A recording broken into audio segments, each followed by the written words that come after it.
Siddiqui ISF এর ভাঙড়ের বিধায়ক, তাকে পুলিশ সেখান থেকে টানতে হেডলাতে নিয়ে আসে। দেখুন, আমার এখানে প্রচন্ড জোরে ঘুষি মেরেছে, প্রচন্ড ব্যথা হচ্ছে।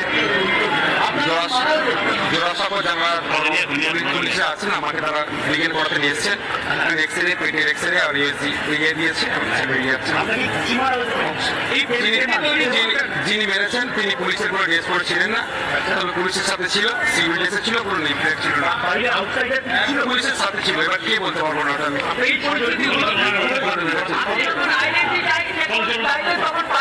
আমি একের আইডেন্টিটি কার্ড চেক করতে চাইলাম যে আসলে পুলিশের লোক কিনা।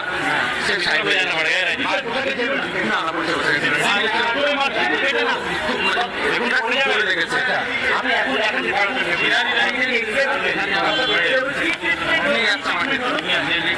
আমরা আউটডোরে দেখেছি, যেগুলো